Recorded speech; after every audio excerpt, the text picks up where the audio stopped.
আমরা এখন বনগাঁয় এই কাঠ দেখতে এসেছি, বাসন্তী এক্সপ্রেসে। তো এই দেখো এখানে কাজ চলছে, এই যে বাবা।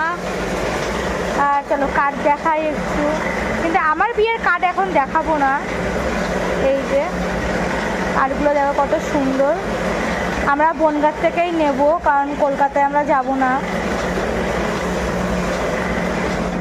দেখো কত সুন্দর সুন্দর কাঠ। কমপ্লিট। হ্যাঁ, কোন কার্ডটা যেন দেখলে? কোন কার্ডটা পছন্দ এই যে এটা না, এটা হ্যাঁ। 360 তো দেখো কাঠগুলো সব সুন্দর।